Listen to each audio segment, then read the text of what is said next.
He's a wealthy businessman with a penny-pinching reputation, and he's shaking up the Nigerian electorate as he takes on two political heavyweights ahead of the country's 2023 presidential election. You have nothing to fear. Young people in the country say they are desperate for good governance amid concerns about high inflation, a depreciated local currency, and kidnapping for ransom by bandits. And 61-year-old Peter Obi appears to be a messiah of sorts for this generation, aged 24 and below, who make up around 32% of the population, according to the United Nations Population Fund.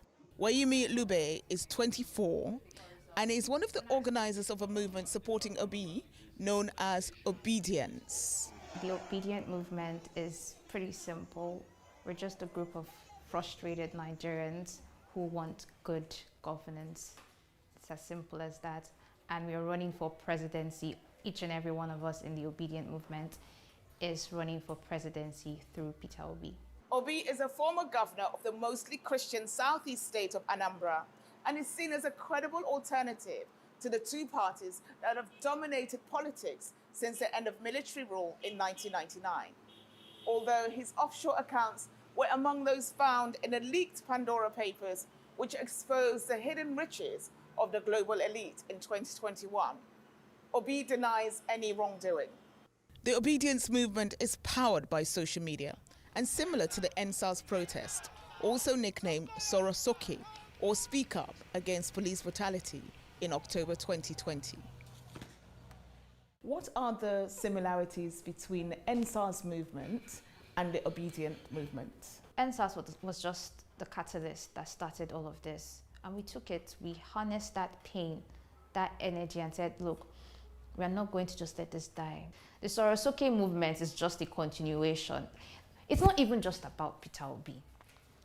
Definitely, Peter Obi is the quote-unquote poster child for good governance, but it's about us Nigerians. When do we start to speak up for ourselves? With the elections a few months away, critics say Obi's Labour Party lacks the political structure needed to win an election.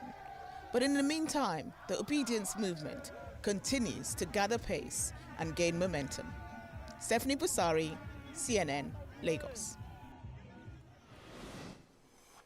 All right, time now for the exchange. I sat down with the man you just heard about in that piece, Nigerian presidential candidate Peter Obi. I started out by asking him how he can live up to all the hopes that his supporters have.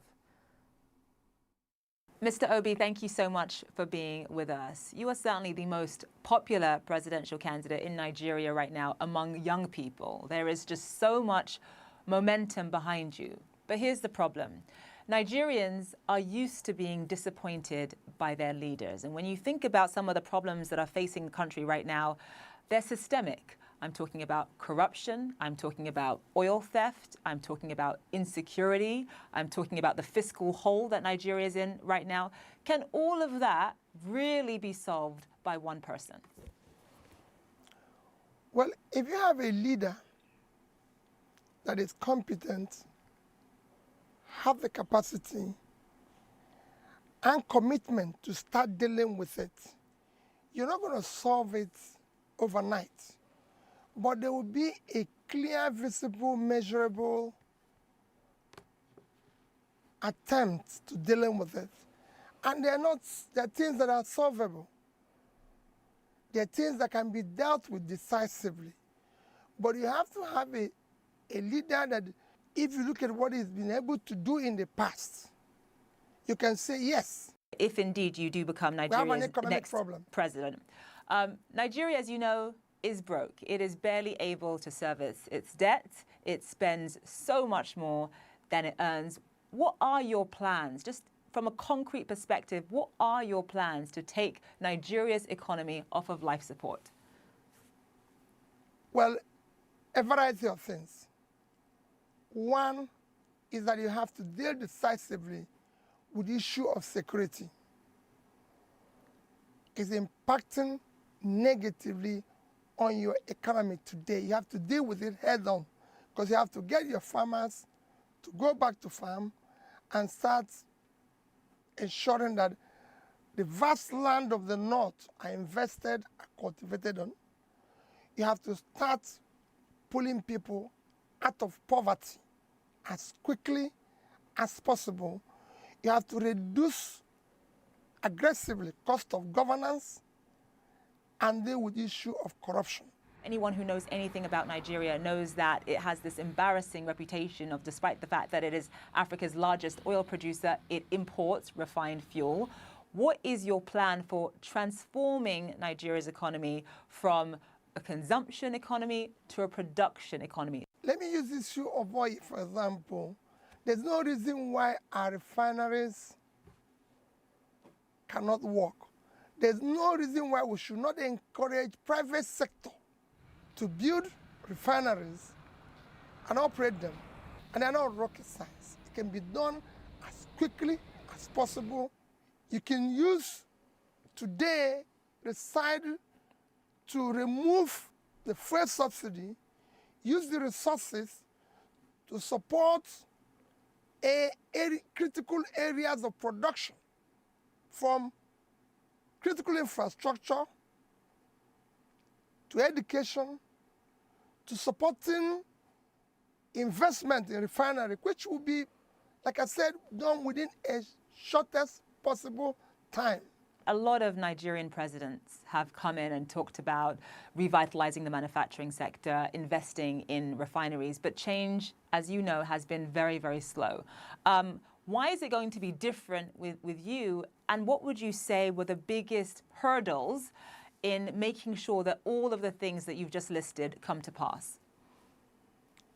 Well, what people need to do is to go and look at what I promised as a state governor when I said I'm going to turn around education, health, pull people out of poverty, bring sanity and civility in governance in Anambra State, whether that happened or not.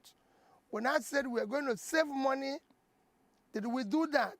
I want to talk about one of the other sort of major issues that Nigeria is dealing with, grappling with right now, and that is, of course, violence and insecurity.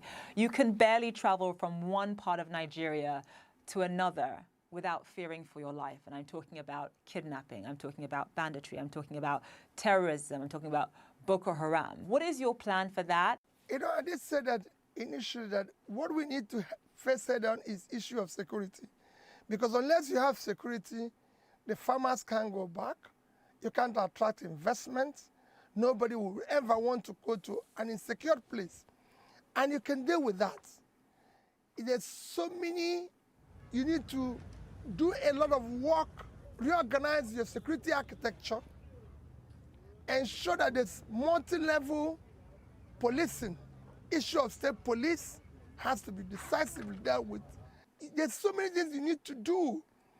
You need to bring in more personnel into the security system, equip them properly, ensure that they are properly motivated to deal with the issue of security, because the need it is the most important thing Nigeria needs today.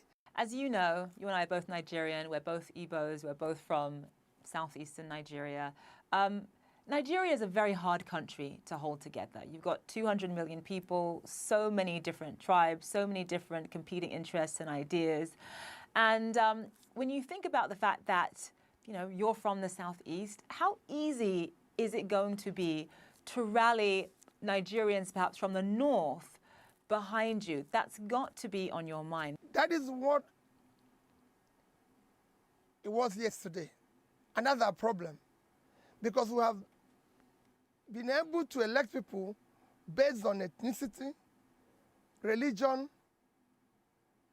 my turn, connection, or one form of bias or the other, which brought us to where we are, or structure, which always says structure of criminality. That is what we want to dismantle now and ensure that the next election is based on character, capacity, competence, commitment to do the right thing. Nigeria is now not just in a physical mess, it is at the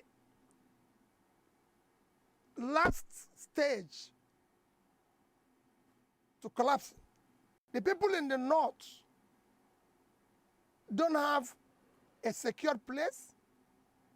They don't have good roads. They don't buy bread cheaper than people in the south. So is the people in the south. So all you hear about ethnicity, religion, connection, my turn, is elite conspiracy to keep Nigeria underdeveloped. But now we've reached the edge. We can no longer continue this way. Mr. Obi, thank you so much for joining us on the program. Thank you for having me. Thank you.